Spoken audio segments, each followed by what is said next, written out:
ভারত বাংলাদেশ উন্মুক্ত সীমান্তে বিএসএফকে বারংবার কাঁটাতার দিতে বাধা দিচ্ছে বিজেপি এবং বাংলাদেশি।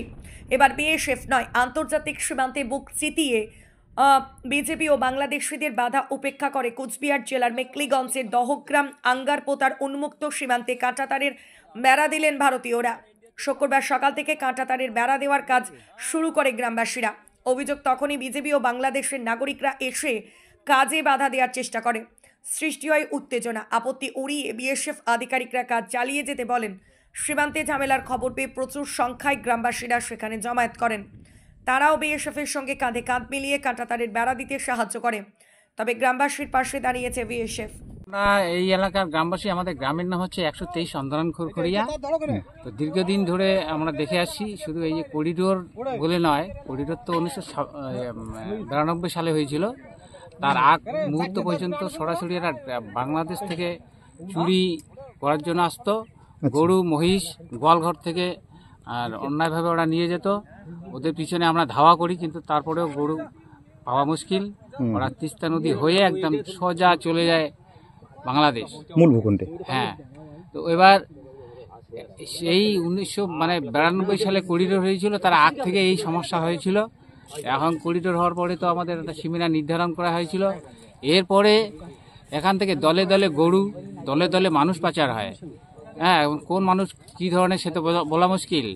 তাই আমরা বেড়ার ব্যবস্থা করি। হ্যাঁ, বিএসএফ আমাদের একটু মদত করে। হ্যাঁ, এই বলে আমার বক্তব্য। কিন্তু সকালবেলা কি বাধা দিয়েছিল? হ্যাঁ, সকালবেলা হ্যাঁ কাজ করার সময় একটু বাধা আসছিল। বিজেপি নয়, দেশের সেবা, পাবলিকও কিছু বাধা দেয়। আচ্ছা, বাংলাদেশের পাবলিক। হ্যাঁ, বাংলাদেশের। তারপর তোমরা কি করলে? তারপরে আমরা পাবলিক বিভিন্ন জায়গা থেকে এসে আমরা কাজ শুরু করলাম। বিএসএফ সহযোগিতা করছিল আমাদের? বিএসএফ সহযোগিতা করছে। আপনার নামটা কি? বিনয় কৃষ্ণ রায়। এখন কাজ তো চলতেছে? হ্যাঁ, কাজ চলছে। খুব কাজ কি আটকাবে?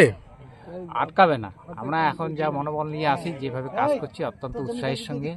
হ্যাঁ, আমরা 1 ইঞ্চি জমি ছাড়বো না। আমাদের দেশ ভারতবর্ষ, আমরা 1 ইঞ্চি জমি ছাড়তে রাজি নেই।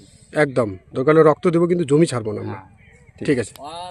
উন্নত মানের পাঞ্জাব আলু বীজের বিশ্বস্ত প্রতিষ্ঠান দাস পটেটো কোং। আপনি কি আলু চাষি? আপনি কি আলুর ভালো ফলন চান? তাহলে উন্নত মানের পাঞ্জাব আলুর বীজ কিনতে হলে আসতে হবে দাস পটেটো কোন। সেই বিশ্বস্ত আলুর দোকানটি রয়েছে ধূপগুড়ি সুপার মার্কেটে। দোকান মালিক সোহেল দাস। পশ্চিমবঙ্গ সরকারের লাইসেন্স প্রাপ্ত উন্নত মানের পাঞ্জাব আলু বীজের দোকান। এখানে উন্নত মানের সমস্ত রকম পাঞ্জাব আলুর বীজ পাওয়া যায়। যোগাযোগ নাম্বার 9064944025 অথবা 9907002979 অথবা 8967640014 এই নাম্বারে।